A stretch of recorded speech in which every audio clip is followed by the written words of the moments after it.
Okay, so today we're going to be going over the parent functions of sine and cosine. Okay, so this is day one of our activity. So to graph y equals sine x, we're going to plot points using all of the quadrantal angles. The quadrantal angles are where the unit circle hits the x and the y axis. So 0, pi over 2, pi, and 3 pi over 2. Plus the angles from the four quadrants that have pi over 6 as the reference angle. So remember, sine is positive in which quadrants? Well, sine is positive in quadrants 1 and 2, because sine is positive when y is positive. And then it's negative in quadrants 3 and 4. Okay? So, keep that in mind as we graph this parent function. Okay? So, what I've set up here is a t-chart. So the function is y equals sine of x, which means we plug in x into the sine function and it gives it back our y. Okay, so I'm got this table set up, and of course I've got my quadrantal 0, pi over 2 pi, 3 pi over 2, and my pi over 6 with reference angles. So what we're going to do is we're going to plug it in like this. So the first one, we're going to plug in sine of 0. When we plug in sine of 0, that gives us 0. So our first coordinate is going to be 0, 0. And then we're going to do pi over 6. So sine at pi over 6 is 1/2. So our coordinate is pi over 6, 1/2. So just like any other function, we plug in x, it gives us y, and that coordinate is part of the graph. Okay? This is why it's also important for you to know your unit circle, because we're using these values. These values come from the unit circle. So sine of 0 is 0. The y coordinate at pi over 6 is 1/2. So now we're going to go on to pi over 2. So what is sine at pi over 2? Well, sine at pi over 2 is 1. So my coordinate is pi over 2, 1. Next, 5 pi over 6. What's sine at 5 pi over 6? Sine at 5 over 6 is 1/2. So my coordinate is 5 pi over 6, 1/2. Then pi. So sine at pi is 0. And we keep going through. So these are going to be our unit circle values. Those are our y values after we plug in. So coordinates are pi 0, 7 pi over 6, negative 1/2, 3 pi over 2, negative 1, 11 pi over 6, negative 1/2, and 2 pi, 0. So again, 2 pi and 0 and 2 pi are coterminal. So that's why they have the same y value. Okay? So now we're going to plot these points. So here on my graph, we're going to plot these points that we just found. So here's 0, 0. Then pi over 6, 1/2 is right there. We don't have one for pi over 3. Pi over 2 is 1. Now, we do know that pi over 3, we could have used pi over 3, but when you plug in pi over 3 into sine, you get the square root of 3 over 2. Where's that going to be? It's going to be somewhere in between. So that's why we didn't use that number. So like any of the square root of 3 over 2s, the square root of 2 over 2s, since they are decimals, they're not easy to graph like 0, 1/2, and 1. We're not going to use those to help us graph. Okay? So next is 5 pi over 6, 1/2, pi 0, 7 pi over 6, negative 1/2, 3 pi over 2, negative 1, 11 pi over 6, negative 1/2, and 2 pi, 0. So here are my coordinates that I found using the unit circle. Now we're going to connect the dots. So as we connect the dots, it's going to go like this, then it's going to come back down like this, and then it's going to go like this. And that is the parent function for sine. Okay? Sine is a wave function, just like waves in the ocean. And it keeps going in both directions forever and ever, because you basically can keep going around in the circle. Okay? But this is the parent function from 0 to 2 pi. It's one rotation around the unit circle. And this gives us our 1 period of sine. Okay? So that's the parent function. And again, the only way we know this parent function is what we know the sine values from the unit circle. So that's why it's so important for you guys to get that unit circle memorized, because you won't be able to graph this if you don't have it. So we know that sine is a periodic function. So although we only graphed it from 0 to 2 pi, we know it repeats forever and ever. So the period of sine is 2 pi. So let's look at the x-intercepts of our sine. Where are our x-intercepts? Well, remember, x-intercepts are where it hits the x-axis. So they're here, here, and there. Okay? They're at when x equals 0, when x equals pi, and when x equals 2 pi. What is the maximum y value? The maximum y value is 1. It is our maximum right here. And it's 1. And it happens at pi over 2.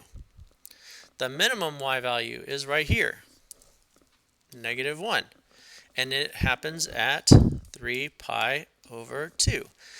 Which makes sense, because since we're talking about the unit circle, it has a radius of 1. So the farthest it can go is 1 and negative 1. So that all makes sense. Okay? These points are important. Zeros and maximums and minimums of a function are always important. That's why you've been trying to find zeros and maximums and minimums of functions ever since Algebra 1. Okay? And they're still important now that we're doing these waves. Okay? So that's the sine wave. That's the parent function for all sine graphs. Okay? Now, let's look at cosine. Okay? The graph of the cosine function. So we're going to do the same basic steps for cosine x. We're going to use the quadranti angles plus the angles from the 4 quadrants that have pi in over 3.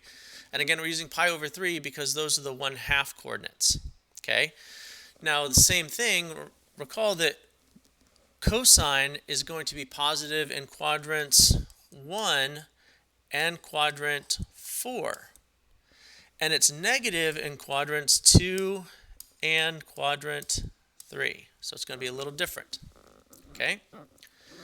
So we're basically going to do the same thing we did for sine now with cosine. So here's my t-chart. So again, we start off with cosine. Cosine at 0 is 1. So we get the coordinate 0, 1. Then we use pi over 3. Cosine at pi over 3 is 1/2. So my coordinate is pi over 3, 1/2. Okay? And we're going to keep doing that. So when we get to your unit circle values, so what we get. Pi over 2, cosine is 0. So we get pi over 2, 0. At 2 pi over 3, it's negative 1/2. 2 pi over 3, negative 1/2. At pi, cosine at pi is negative 1.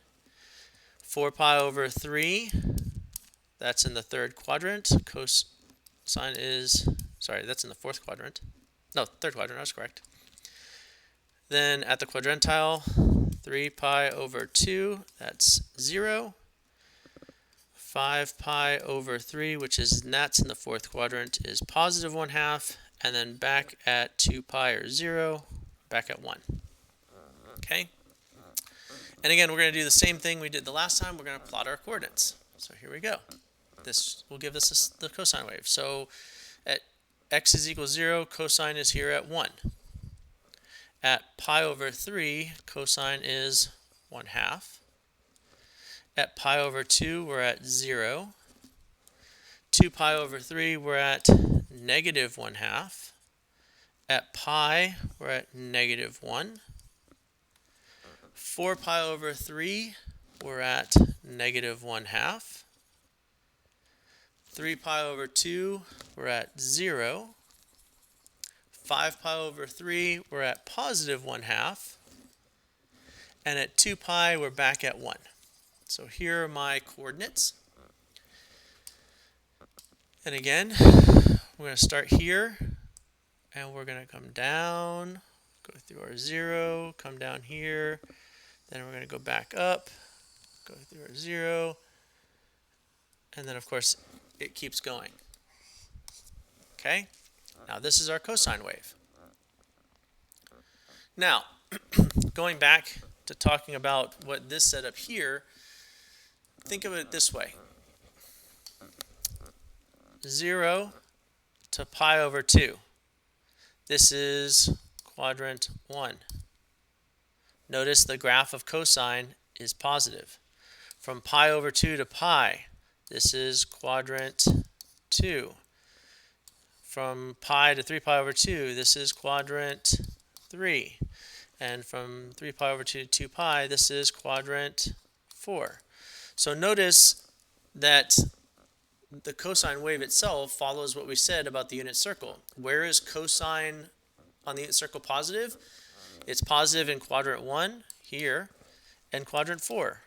Where is it negative? In quadrant 2 and 3. And it matches my graph. And again, it's because the graph directly comes from the values from the unit circle. If you don't know the unit circle, it makes it just really difficult to graph sine and cosine. Okay?